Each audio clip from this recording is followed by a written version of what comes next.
అంశాలతో పాటుగా రాజకీయంగా తీసుకుంటున్నటువంటి కొన్ని కీలకమైనటువంటి నిర్ణయాలు కూడా సమాజంలో తీవ్రంగా ప్రభావితం చేస్తున్నటువంటి పరిస్థితి కనబడుతుంది. ఒకసారి వీటితో పాటుగా విశ్లేషణ చేయడానికి ప్రముఖ రాజకీయ విశ్లేషకులు కోటేశ్వరరావు గారు మరి నాతో పాటు జాయిన్ అయ్యారు. కోటేశ్వరరావు గారు నమస్తే అండి. నమస్తే సార్, ఎలా చూడాలంటారు? నిన్న తెలంగాణ ఇష్యూను ఒకసారి మనం పరిశీలించిన తర్వాత పోలవరం నల్లమల్ల సాగర్కి సంబంధించినటువంటి అంశం. సో సుప్రీంకోర్టులో విచారణ జరిగింది. రిట్ పిటిషన్కి ఇది అర్హత లేదు అని న్యాయస్థానం క్లియర్ కట్గా చేయడం జరిగింది. సో వేరే మార్గాల ద్వారా మేము వెళ్తున్నాం అనేటువంటి అంశాలు. కానీ ప్రతిపక్షాలు వెంటనే ఆరోపణలు కూడా వచ్చేసినాయి. ఆంధ్రప్రదేశ్కి సహకరించేందుకు మాత్రమే రిట్ పిటిషన్ ద్వారా వెళ్ళారు, రాష్ట్ర ప్రభుత్వానికి ఈ మాత్రం తెలియదా అనేటువంటి ఇష్యూ. సో ఎలా చూడాలంటారు ఈ మొత్తం ఇష్యూని? ఈ విషయంలో సాంకేతికపరమైనటువంటి అంశాలు ప్రధానంగా ఉన్నాయి. రెండోది, ఇది అంతర రాష్ట్ర జలాలకు సంబంధించినటువంటి ఇష్యూ. సుప్రీంకోర్టు గత వారంలోనే ఈ అభిప్రాయాన్ని స్పష్టంగా చెప్పింది. అప్పుడే దానికి అనుగుణంగా ఉపసంహరించుకొని ఉంటే అది వేరుగా ఉండేది. అయితే ఆ ఉపసంహరణ అనేటువంటిది ఏ విధంగా జరగాలి, ఏమిటి అనేటువంటి దాని కోసం వారం రోజుల పాటు గడువు అడిగింది తెలంగాణ ప్రభుత్వం. ఆ మేరకే నిన్న జరిగినటువంటి విచారణలో డిస్మిస్ అని కాకుండా డిస్పోజ్డ్ అనేటువంటి పదజాలంతో దాన్ని ముగించారనేటువంటిది మనకి స్పష్టం. దీన్ని ప్రతిపక్షాలు సహజంగానే వక్ర భాష్యం చెప్పటం అదేం పెద్ద అనూహ్యమైనటువంటి విషయం ఏమీ కాదు. అందుకని ఇప్పుడు సుప్రీంకోర్టు ఎక్కడ కూడా తెలంగాణకు ఉన్నటువంటి హక్కు, మీకు అసలు అటువంటి ఏ విధమైనటువంటి పిటిషన్ దాఖలు చేసే హక్కు లేదు అని ఎక్కడ చెప్పలేదు. సివిల్ సూట్ ద్వారా మీరు రండి. ఎందుకు అంటే ఎగువన ఉన్నటువంటి రాష్ట్రాలతో కూడా ముడిపడి ఉన్నటువంటి అంశం కనుక వాటికి కూడా నోటీసులు ఇవ్వాల్సి వస్తుంది అనేటువంటిది ఒక సాధారణ అందరికీ తెలిసినటువంటి భాషలోనే చెప్పింది. మరి ఇది ఏపీకి ఏ విధంగా అంటే, ఇప్పుడు సివిల్ సూట్ దాఖలు చేస్తే సివిల్ సూట్ లో పనిచేసుకుంటా ఉంటే రాష్ట్ర ప్రభుత్వం పనిచేసుకొని తర్వాత ఇదిగో మేము కట్టుకున్నాము అనే పేరుతోటి నీళ్లు అడుగుతుంది అనేటువంటిది బీఆర్ఎస్ పార్టీ వాళ్ళు చేస్తున్నటువంటి వాదన. మరి అలా అనుకునేట్లయితే మరి తెలంగాణ కూడా మన పోలమూరు రంగారెడ్డి పథకానికి ఏ విధమైనటువంటి డిపిఆర్ ఆమోదం లేకుండానే 27,000 కోట్లు ఖర్చు పెట్టి ఏ విధంగా పనులు చేసినట్లు చివరికి ఆ డిపిఆర్ ని జలవనరుల శాఖ కేంద్ర ప్రభుత్వం తిరస్కరించింది. మరి దానికి వాళ్ళ సంజాయిషి ఏమిటి? ఇది అందుకని రాజకీయం చేయదలుచుకుంటే దేన్నైనా రాజకీయం చేయొచ్చు అనేది నా అభిప్రాయం. ఇది ఏదో తెలంగాణ ఓడిపోయింది, ఆంధ్ర గెలిచింది అనేందుకు దీన్ని ఆ విధంగా వక్రీకరిస్తే అంతకంటే జనాన్ని తప్పుదారి పట్టించి తప్ప మరొకటి కాదు. మళ్ళీ సివిల్ సూట్ దాఖలు చేస్తారు. ఆ సివిల్ సూట్ ఎప్పుడు పరిష్కారం అవుతుంది ఏమిటి? ఆ పరిష్కారం అయ్యేంత వరకు నల్లమల సాగర్ అనేటువంటిది అలా పెండింగ్ లోనే పడిపోతుంది తప్ప అది ముందుకు పోయేటువంటి అవకాశం లేదనేది నా అభిప్రాయం. మొన్న కేంద్ర ఆర్థిక శాఖ మంత్రితో భేటీ నేపథ్యంలో నూతన బడ్జెట్ ఏదైతే ఉందో వచ్చేటువంటి ఏడాది ప్రవేశపెట్టనున్నటువంటి బడ్జెట్, సో ఈ బడ్జెట్లో దీని ప్రాజెక్ట్కి సంబంధించినటువంటి అలొకేషన్స్ చేయండి, దీనికి సంబంధించినటువంటి కేటాయింపులు చేయండి, పర్మిషన్స్ ఇవ్వండి అనేటువంటి అంశంతో వెళ్తుంది. తెలంగాణ ప్రభుత్వం న్యాయస్థానాల బాట పడుతున్నటువంటి నేపథ్యం, ఆల్రెడీ ట్రిబ్యునల్స్ ఉన్నటువంటి నేపథ్యంలో న్యాయస్థానాల బాటకి వెళ్లాల్సినటువంటి పరిస్థితి ఎందుకు వస్తుంది? అంటే నల్లమల సాగర్కు సంబంధించి సాధ్యాసాధ్యాల నివేదిక అనేటువంటిది ముందు కేంద్ర ప్రభుత్వానికి జలవనరుల శాఖకి పంపిస్తారు. అసలు దానికి సంబంధించినటువంటి ప్రాజెక్టులు అనుమతి లేకుండా సాధ్యాసాధ్యాల గురించి కేంద్రానికి పంపిస్తే కేంద్రం ఓకే అని అంటే అది ఒక విధంగా చెప్పాలంటే ఆంధ్రప్రదేశ్కి ఒక హక్కుని అంటే ఒక దారిని చేకూర్చినట్టు అవుతుంది.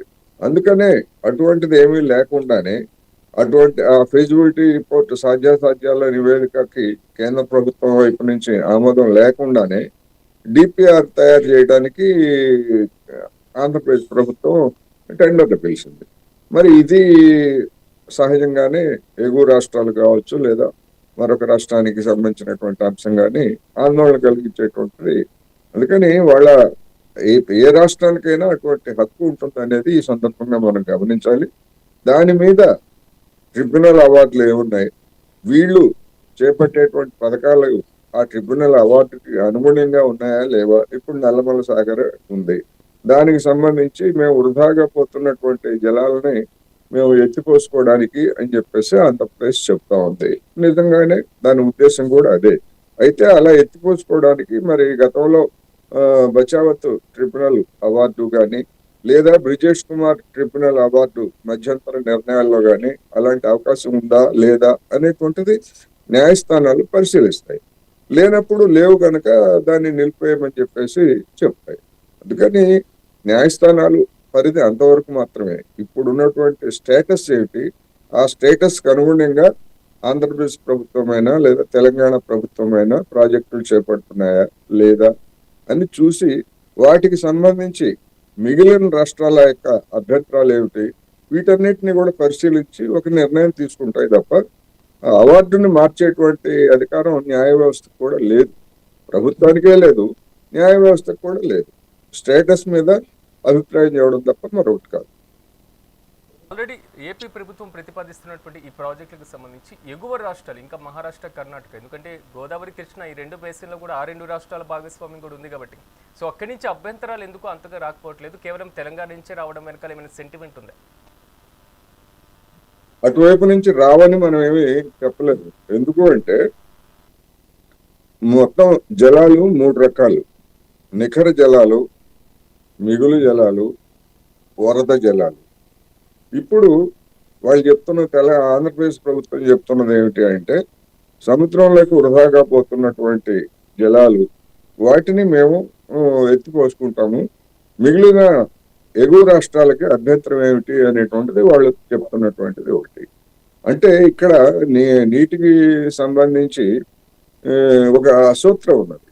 ఎవరైనా ముందుగా ప్రాజెక్టులు కట్టుకుంటే తర్వాత నీటిని పంపకాలు చేయాల్సి వచ్చినప్పుడు ఆ ప్రాజెక్టులను కూడా పరిగణనలోకి తీసుకుంటారు.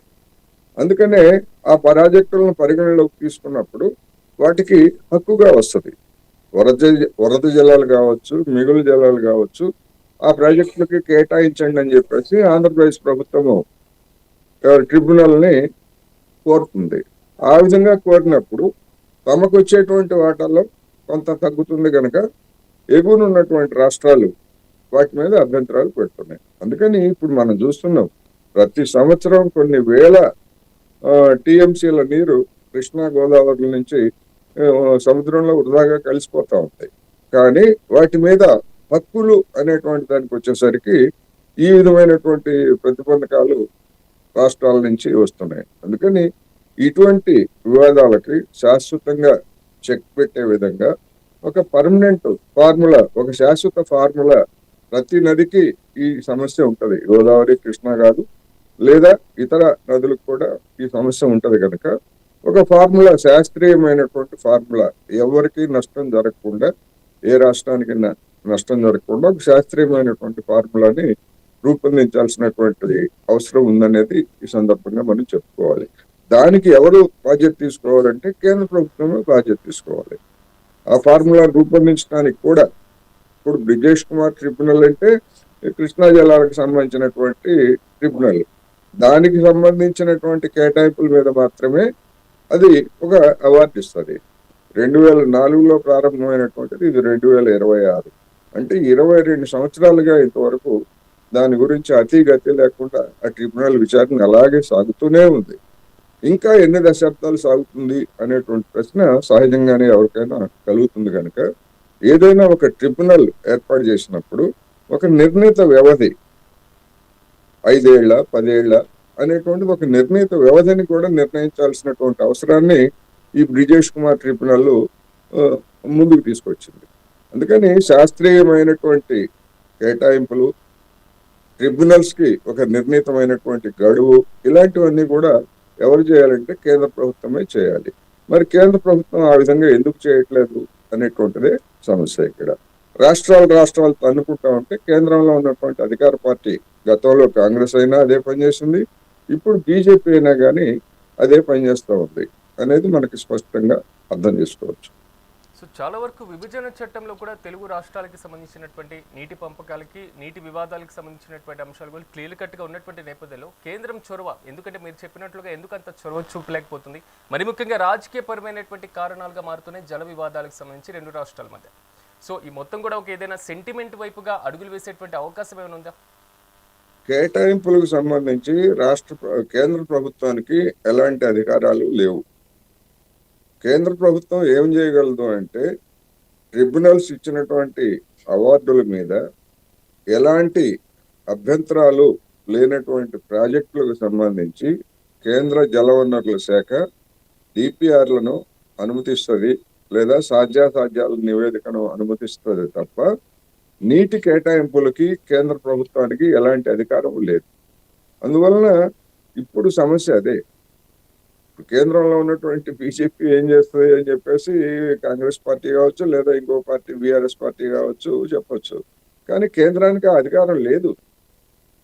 అధికారం కనుక ఉండి ఉంటే మరి తమ తమ ప్రయోజనాలకు అనుగుణంగా రాష్ట్రాలకు కనుక నీటి కేటాయింపులు చేసేట్లయితే ప్రతి రాష్ట్రము ప్రతి ప్రాంతంలోనూ నీటి యుద్ధాలు ఇప్పటికే చెలరేగి ఉంటాయి. రైతుల మధ్య కావచ్చు, వినియోగదారుల మధ్య కావచ్చు. అందువల్ల కేంద్రం అటువంటి బాధ్యత, అటువంటి హక్కు లేదు. బాధ్యత కాదు, హక్కు లేదు. కేంద్ర బాధ్యత ఏమిటంటే ఏదైనా వివాదాలు వచ్చినప్పుడు పరిష్కారానికి రెండు రాష్ట్రాలని సమావేశం, రెండు రాష్ట్రాలు కాకపోతే 4 రాష్ట్రాలు ఎన్ని ఉంటే అన్ని రాష్ట్రాలని సమన్వయపరచడం తప్ప అంతకు మించి దానికి బాధ్యత లేదు. కోటేశ్వరరావు గారు, ఒకసారి ఇంటర్నేషనల్ ఇష్యూని మనం ఈరోజు హైలైట్లో ఒకసారి గమనిస్తే, సో ట్రంప్ వెనుజువేలా తాత్కాలిక అధ్యక్షుడిగా నేనే అనేటువంటిది మాత్రం బయటికి ఓపెన్గా చెప్తున్నటువంటి పరిస్థితి కనబడుతుంది. సో ఈ వ్యాఖ్య వెనకాల ఉన్నటువంటి అర్థం ఏమనుకోవాలి? బరితెగింపు. ఇప్పుడు బందిపోట్లు మనం పాత సినిమాల్లో లేదా ఇటీవల కాలంలో బందిపోట్ల సినిమాలు మనకి రాలేదు, కానీ హిందీలో కానీ తెలుగులో కానీ బందిపోట్లు దోచుకుపోయి చేసినట్టుగానే అదేవిధంగా రాజులు రంగప్పలు ఒక దేశాన్ని ఆక్రమించి ఈ దేశం నాదే, ఈ దేశంలో ఉన్నటువంటి రాణి ఎంతమంది రాణులు ఉంటే ఆ రాణులందరూ కూడా నా భార్యలే, వీళ్ళంతా నా ఆస్తే అని ప్రకటించుకోవడం అనేటువంటిది మనం చెరబట్టడం అంటారు కదా, అటువంటిది మనం చూసాం. అటువంటి మధ్యయుగాల నాటి లేదా అంతకంటే పురాతనమైనటువంటి ఆటవిక పద్ధతులకి ఇవాళ అమెరికా పూనుకుంది. దేశాలను చెరబడతా ఉంది, దేశాల్లో ఎన్నికైనటువంటి అధ్యక్షుల్ని చెరబడతా ఉంది. ఇది అడ్డగోలుతనం తప్ప మరొకటి కాదు. ప్రపంచం మొత్తాన్ని ఆక్రమించుకోవాలనేటువంటి మరొక హిట్లర్ ఆలోచనగా అమెరికా ఇప్పుడు సాగిస్తా ఉంది. హిట్లర్కి చరిత్రలో హిట్లర్కి పెట్టినటువంటి కథే ఈ డొనాల్డ్ ట్రంప్ కావచ్చు, లేదా ఎవరుంటే వాళ్ళ అధికారంలో, అమెరికాలో అధికారంలో ఉన్నటువంటి వాళ్ళకి అదే గతి పడుతుంది అనేటువంటిది మనం చెప్పుకోవచ్చు. ప్రపంచ దేశాలు ఆర్థికంగా ఎదుగుతున్నాయి అనేటువంటి అంశం దగ్గర నుంచి, సో రక్షణ పరంగా, సైనిక పరంగా పూర్తి స్థాయిలో అమెరికాకి పోటీ ఇవ్వబోతున్నారు అనేటువంటి ప్రశ్న వరకు ఇలాంటి బలమైనటువంటి వాదనలు వినిపిస్తుంటే ట్రంప్ తీసుకుంటున్నటువంటి ఈ చర్యల పట్ల ఏ దేశాలు ఎందుకు ఖండించలేకపోతున్నాయి? ఇప్పుడు మిలిటరీ రీత్యా ఒక దేశం మీద ఇంకొక దేశం, ముఖ్యంగా అగ్రరాజ్యాల మీద దాడులు చేసేటువంటి అవకాశం లేదు. ఎందుకంటే అణుబాంబులు అనేటువంటివి అమెరికా దగ్గర గతంలో 2వ ప్రపంచ యుద్ధ సమయంలో ఒక్క అమెరికా దగ్గర మాత్రమే అణుబాంబులు ఉన్నాయి. దాన్ని అవసరం లేకపోయినా కానీ జపాన్ మీద ప్రయోగించి మా జోలికి వస్తే మేము ఏం చేస్తామో చూడండి, లేదా మా దగ్గర ఎలాంటి ప్రమాదకరమైనటువంటి బాంబు ఉందో చూడండి అని ప్రపంచాన్ని బెదిరించడానికి ఆ విధంగా చేసింది. కానీ ఆ తర్వాత జరిగినటువంటి పరిణామాలు, సోవియట్ యూనియన్ కావచ్చు, లేదా చైనా కావచ్చు, బ్రిటన్, ఫ్రాన్స్, ఇట్లాంటి దేశాలన్నీ కూడా, చివరికి పాకిస్తాన్ కూడా ఆ విధమైనటువంటి అణుబాంబుల్ని తయారు చేయగలిగింది. ఇప్పుడు ఇరాన్ కూడా అదే క్రమంలో ఉన్నది. ఆల్రెడీ తయారు చేశారని, ఆ తయారు చేసినటువంటి అణుబాంబుని మళ్ళా విడదీసి ఎక్కడికైనా తరలించడానికి వీలుగా దాన్ని అన్ని రూపొందించారని, ఒక 2 నెలల వ్యవధిలో ఒక బాంబుని తయారు చేసినటువంటి బాంబు విడిభాగాలను తయారు చేసి ఎక్కడైతే ప్రయోగించాలో ఆ ప్రాంతానికి రవాణా చేసి మళ్ళీ అక్కడ అసెంబ్లింగ్ చేయగలిగినటువంటి పరిజ్ఞానం ఇరాన్ దగ్గర ఉంది అనేటువంటి వార్తలు వచ్చినటువంటి నేపథ్యంలో ఇరాన్ మీద కూడా మేము దాడి చేస్తాం. చూసాం కదా, పోయిన సంవత్సరం ఇరాన్ అణు కేంద్రాలను ధ్వంసం చేస్తామని చెప్పేసి అమెరికా ఏ విధమైనటువంటి దాడులు చేసిందో గమనించాం. అందుకని ఇప్పుడు ప్రపంచం అంతా కూడా ఒక విధంగా చెప్పాలంటే ఆ, ఏకాభిప్రాయంతో లేదు ఇలాంటి దుర్మార్గాల పట్ల. మన దాకా రాలేదు కదా, మన దాకా వచ్చినప్పుడు చూసుకుందాంలే అనేటువంటి ఒక బాధ్యతారహితమైనటువంటి ధోరణితోనే ఉన్నాయి. గత చరిత్రలో కూడా నియంతలు హిట్లర్ లాంటి వాడికి అదే విధంగా మన దాకా రాలేదు కదా అని చెప్పేసి హిట్లర్ని వదిలేస్తే అందరికీ వాడు ముప్పు తెచ్చాడు. ముప్పు తెచ్చిన తర్వాత అందరూ కలిసి వాడిని అంతం చేశారు, జర్మనీని ఓడించారు. ఇవన్నీ మనకి తెలుస్తుంది. అందుకని ఇప్పుడు కూడా అదే విధమైనటువంటి నిర్లక్ష్యం, అదే విధమైనటువంటి పరిస్థితి కనిపిస్తుంది. ఉదాహరణకు మన దేశం ఉంది. నికోలస్ మదరో వెనిజులా అధ్యక్షుడిగా ఎన్నికైనప్పుడు మన ప్రధానమంత్రి వీళ్ళందరూ అభినందనలు తెలియజేశారు. మరి అటువంటి అధ్యక్షుడిని కిడ్నాప్ చేసినప్పుడు ఇది అన్యాయం, అక్రమం, అంతర్జాతీయ సూత్రాలకు విరుద్ధం అనేటువంటి మాట ఖండన మన దేశం నుంచి ఎందుకు రాలేదు అనేటువంటి సమస్య. అదేవిధంగా మేము గ్రీన్లాండ్ ని ఆక్రమించుకుంటాం, మాకు కావాల్సిందే అని చెప్పేసి గ్రీన్లాండ్ విషయంలో ఒక నాటో కూటమిలో ఉన్నటువంటి దేశ ప్రాంతం అది. మరి ఆ నాటో కూటమిలో ఉన్నటువంటి ఇతర దేశాలు ఎందుకని ఇది దుర్మార్గం, ఇది నాటో నిబంధనలకు విరుద్ధం, మా మీద దాడి చేసినట్లే, మమ్మల్ని ఆక్రమించుకున్నట్లే అని ఫ్రాన్స్ కానీ, జర్మనీ కానీ, బ్రిటన్ కానీ ఎందుకు గట్టిగా ఇంతవరకు ఖండించలేదు? ఇదే సమస్య. అందుకని ఏదో ఒక సాగుతోటి ఆక్రమించుకోవడానికి, అమెరికా కథనం చేయడానికి, ఆక్రమించుకోవడానికి, అవసరమైతే కిడ్నాప్ చేసి బంధించడానికి కూడా ఎవరినైనా దుర్మార్గానికి పాల్పడతాం. ఇది ఒక ఆటవిక న్యాయం అంతే. ఐక్యరాజ్య సమితి అనేటువంటిది ఇప్పుడు వెంటిలేటర్ మీద ఉంది. అదేమి పనిచేసేటువంటి స్థితిలో లేదు. అక్కడ ఎవరు కూడా ఎవరైనా ఇప్పుడు అమెరికా దుశ్చర్యకి వ్యతిరేకంగా తీర్మానం పెడితే అదే అమెరికా వీటో చేస్తుంది. వీటో చేసిన తర్వాత దానికి ఎటువంటి ఫలితం కూడా ఉండదు. ఇది నిజానికి ఒక ప్రమాదకరమైనటువంటి పరిస్థితికి ప్రపంచాన్ని అమెరికా నెడతా ఉంది అని చెప్పచ్చు. ఐక్యరాజ్య సమితి యొక్క పాత్ర అనేసి అంటే ఎందుకు ఫండింగ్ కి సంబంధించినటువంటి భయం పట్టుకొని, లేకపోతే పూర్తి స్థాయిలో అమెరికాకి అగ్రరాజ్యానికి ఆనవాయితీగా ఇస్తున్నటువంటి మద్దతు అనుకోవాలి? సో ఐక్యరాజ్య సమితిలో సంస్కరణలు కూడా ప్రధానంగా అడుగులు పడినటువంటి పరిస్థితి. సో ఇన్నేళ్ల కాలంలో కూడా సంస్కరణలు తీసుకురావడానికి అగ్రరాజ్యం ఏది కూడా అంగీకరించదు. ఇప్పుడు ఒక వీటో హక్కు ఉన్నటువంటి ఏ దేశమైనా కానీ మరొక దేశాన్ని పోటీగా తీసుకురావడానికి అంగీకరిస్తాయా అంటే అంగీకరించవు. అదొక అన్డెమోక్రటిక్ వైఖరి. అందువలన దానిలో సంస్కరణలు తెచ్చేటువంటి అవకాశం లేదు. దాని నిబంధనల్ని అమలు జరిపేటువంటి పరిస్థితి కూడా ఇప్పుడు లేదు. రెండో ప్రపంచ యుద్ధానికి ముందు, మొదటి ప్రపంచ యుద్ధం తర్వాత ఏర్పడినటువంటి నానాజాతి సమితి, దాన్ని లీగ్ ఆఫ్ నేషన్స్ అంటారు, అది 20 సంవత్సరాల్లోనే కుప్పకూలిపోయింది. రెండో ప్రపంచ యుద్ధాన్ని నివారించడంలో విఫలమైపోయింది. ఇప్పుడు మూడో ప్రపంచ యుద్ధం వస్తుందని ఎవరు చెప్పట్లేదు, కానీ మొత్తం మీద వివాదాలను పరిష్కరించడంలో ఐక్యరాజ్య సమితి కూడా విఫలమైపోయింది. ఇప్పుడు ఉన్నటువంటి నేపథ్యంలో వివిధ దేశాలకు సంబంధించినటువంటి ప్రధానమైనటువంటి అంశాలు, ఎందుకంటే అమెరికా పక్కనే ఉన్నటువంటి కెనడాని 51వ రాష్ట్రంగా మేము అమెరికాలో చేర్చుకుంటాం అనేటువంటి అంశాలు ఉన్నప్పుడు, సో ఈ మొత్తం ప్రత్యామ్నాయంగా ఒక కూటమిని ఏర్పాటు దిశగా అడుగులు వేసేటువంటి సిచ్యువేషన్ ఉంది అనేటువంటి వాదన వినబడుతుంది. అసలు ఇది వాస్తవమేనా కోటేశ్వరరావు గారు? కొంతమంది ఆ విధంగా కోరుతున్న మాట వాస్తవం. కానీ ఇప్పటికిప్పుడు అయితే అటువంటి కూటమి ఏర్పడేటువంటి అవకాశాలు అయితే లేవు. మరింతగా ముప్పు, అనేక దేశాలకు ముప్పు వచ్చినప్పుడు దాన్ని వ్యతిరేకించడానికి అటువంటి అడుగులు పడవచ్చు తప్ప ఇప్పటికిప్పుడైతే అడుగులు పడేటువంటి అవకాశం అయితే లేదనేది మనకి స్పష్టం. ఉదాహరణకు ఇప్పుడు సౌత్ ఆఫ్రికాలో బ్రిక్స్ దేశాలు లేదా బ్రిక్స్ ప్లస్, బ్రిక్స్ తో కలవాలనుకుంటున్నటువంటి దేశాలు అక్కడ మిలిటరీ విన్యాసాలు జరుపుతున్నాయి.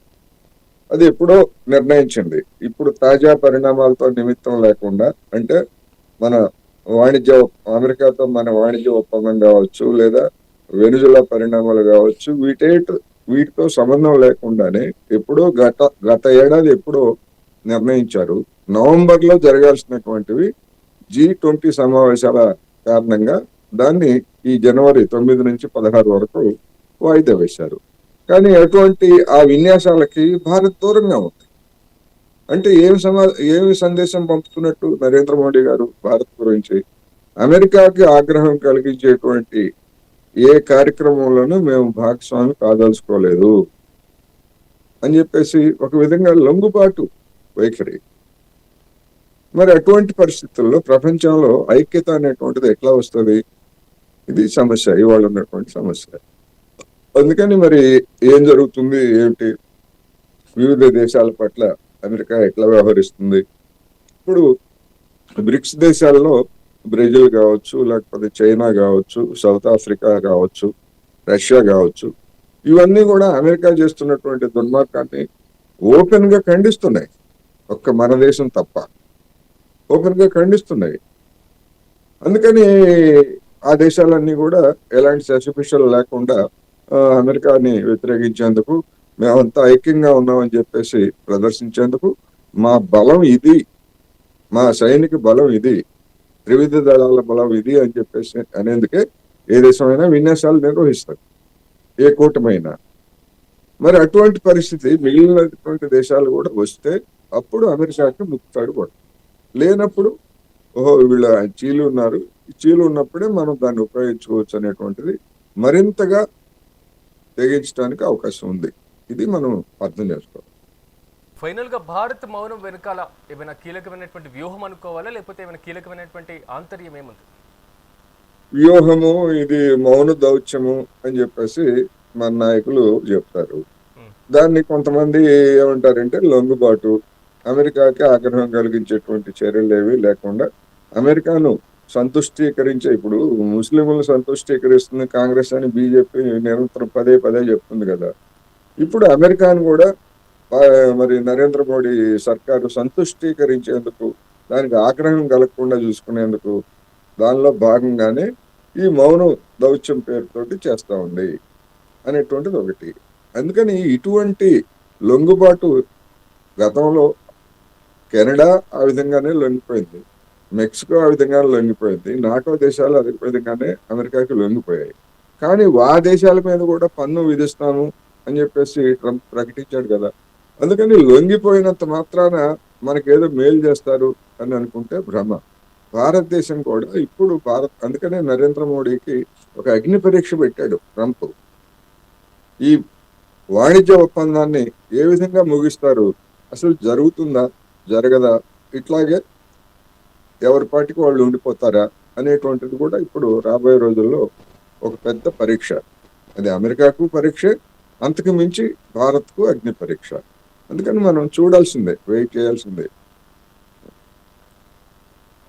చూద్దాం కోటేశ్వర గారు, మొత్తం మీద అంతర్జాతీయ పరంగా ట్రంప్ యొక్క చర్యలు, దూకుడు ఏ విధంగా ముందుకు వెళ్తున్నాం, మీకు కూడా ప్రత్యేకమైనటువంటి కృతజ్ఞతలు ఈరోజు మాతో పాటు పార్టిసిపేట్ చేసినందుకు. ఓవరాల్గా మాత్రం తెలుగు రాష్ట్రాల్లో అంతర్జాతీయ వ్యాప్తంగా ఉన్నటువంటి వార్తాపత్రికలోని ప్రధాన అంశాలు ఇవి. సో ఇది వాళ్ళ మెగా అనాలిసిస్. రేపటి అనాలిసిస్లో మళ్ళీ కలుద్దాం. చూస్తూనే ఉండండి మెగా 9 టీవీ.